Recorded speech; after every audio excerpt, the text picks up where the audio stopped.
Costilina, bienvenida a El Buen Librero. ¿Cómo estás?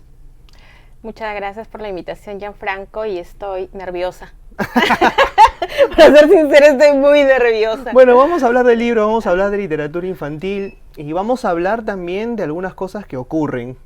A mí siempre me pasa a veces que cuando salgo del colegio, algunos padres de familia, como si fuese un árbitro después de un clásico, me abordan y me preguntan qué hago para que mi hijo, para que mi hija lea.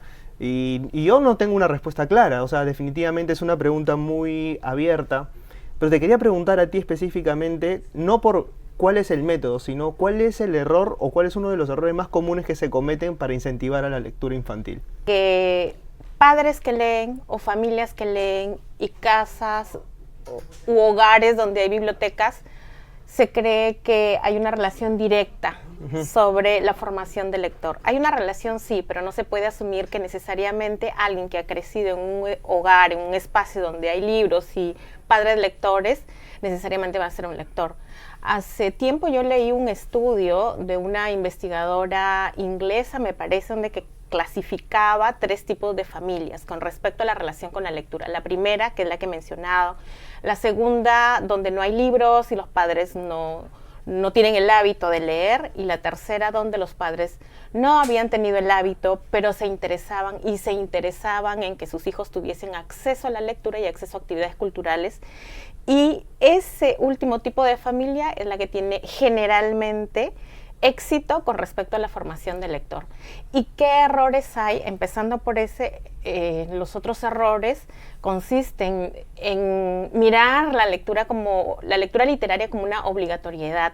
Y no necesariamente es así. No necesariamente es así. Los lectores somos sumamente diferentes. Yo siempre me coloco en el caso de qué me hubiese pasado si es que yo hubiese sido, entre comillas, producto del plan lector. Yo no me imagino, por ejemplo, leyendo ciertos libros que he visto en la lista de plan lector.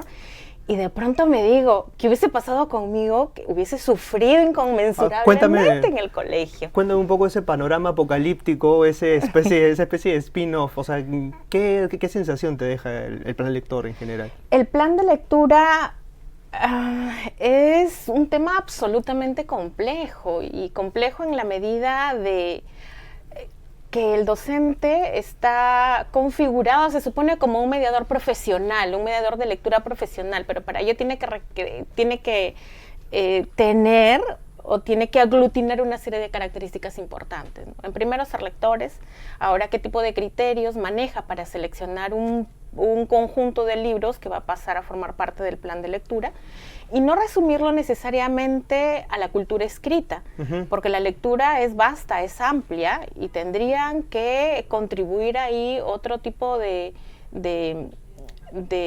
contacto con la cultura. Por ejemplo, el cine nos ayuda muchísimo a leer, también cultura escrita. La música misma, oír una canción, oír la letra de una canción, tiene que ver no solamente con sentir la melodía, la armonía, sino también la letra, porque al fin y al cabo muchas son narrativas, tanto como en la literatura. ¿Sientes por ahí que quizás estamos demasiado encorsetados en algunos métodos, o sea, que hemos tenido desde hace mucho tiempo y que nadie se ha dedicado propiamente a cuestionar? Hay métodos, ciertos enfoques, ciertas formas de asumir la lectura literaria. Podría ser que sí, aunque ahora tampoco siento tan pesimista. Yo sí suelo ser bastante, de alguna manera, pesimista y apocalíptica, ácida también. Yo no sé si el lugar adecuado del libro con respecto a la formación del lector sea el aula de clases. Lo es en la medida si hay un profesor competente para tal cuestión. Y además hay que distinguir promoción de lectura de educación literaria. Cuando se tiene un plan de lectura en la escuela específicamente, en el aula, habría que apuntar a la educación literaria. Y en la biblioteca, a la promoción de lectura, que son 2 cuestiones diferentes que en algún punto se cruzan, pero la educación literaria equivale a aprender a leer literatura. Que la literatura es un código específico que se lee dentro de ciertas coordenadas. Entonces, tiene que ver con eso, con enseñarnos a leer literatura, saber que la literatura no se lee igual que un discurso científico, que la literatura se mueve en la probabilidad, en lo verosímil, el discurso científico es de alguna manera un tipo de verdad muy clara, es explícito, no cabe necesariamente la metáfora en un discurso científico. Que a veces eso suele confundir muchas veces a muchas personas, ¿no? Cuando creen que una metáfora es dicha de manera literal. Es que ahí está el problema. Y esa interpretación va por otro lado. Claro, ¿no? O es igual cuando le adjudicamos a ciertas obras literarias ciertos rasgos que, por ejemplo, si vamos a los cuentos de hadas, ¿no? Uh-huh. Que se le asume al libro, bueno, de casi una concepción platónica, que el libro es la varita mágica, que te va a hacer sensible, que te va a hacer competente, que va a hacer de ti un hombre, un ciudadano capaz y competente de ser sensible con el otro. Le estamos aportando una cuestión de varita mágica. Y se asume muchas veces que un cuento de hadas te hace machista porque está la chica esperando al príncipe. Bueno, pues no estamos leyendo literariamente. Uh-huh. ¿Por qué? Porque habría que mirar ese objeto cultural, ese cuento dentro de sus coordenadas. Y dentro del contexto en el que fue escrito. En el contexto en que fue escrito y sobre todo dentro del propio contexto de la obra. Hace poco justamente veía algunos programas antiguos, estaba con Carlitos Mejía, él es el director del programa Pase del Desprecio, y él me mencionaba, ¿no?, que la Warner ha decidido no retirar, por ejemplo, estos cortometrajes que tenían del Pato Lucas, de Bugs Bunny, uh-huh. que eran escritos en los años 30, en los que hay evidentemente una puesta en escena racista y muchas veces política, uh-huh. pero por lo que han optado de hacer es básicamente al inicio de cada tira cómica o cortometraje poner esto fue puesto en escena en este contexto y en tal lugar, o sea, un poco como diciendo, mira qué racistas éramos, claro. Y mira qué concepción del mundo había en ese tiempo, ¿no? Uh-huh.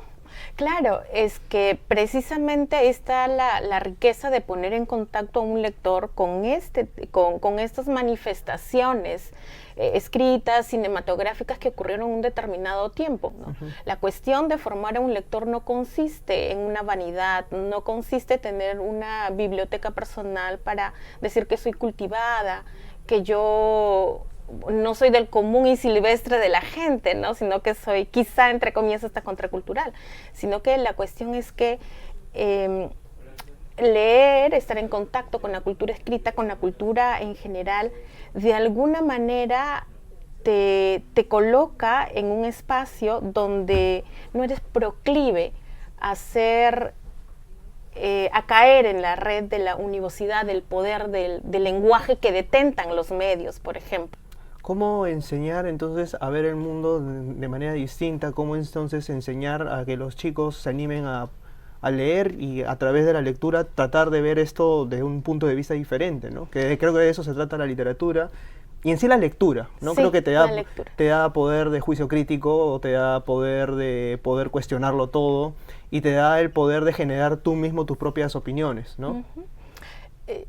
Aquí en el país hay una grave deficiencia de bibliotecas, uh-huh. empezando por el colegio, y de bibliotecas públicas y de bibliotecas municipales que si las hay, como en el caso de mi distrito en San Martín de Porres, están ahí colocadas pero de nombre, porque uno entra y es un espacio absolutamente muerto, con libros que no están a tu alcance, con un espacio que no es agradable para leer, porque la biblioteca permite la libertad que necesita un lector para forjarse.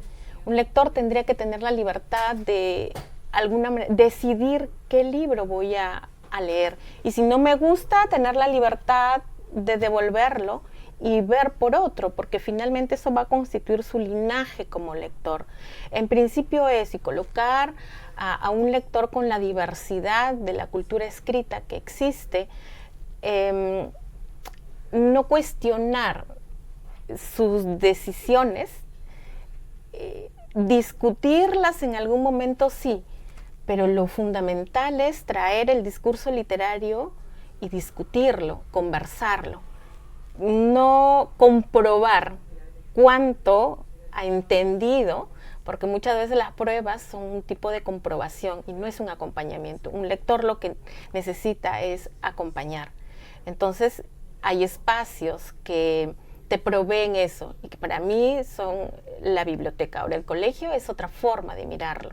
¿no? Insisto en que es la educación literaria el punto en que hay que enfocarnos. ¿Y qué leer?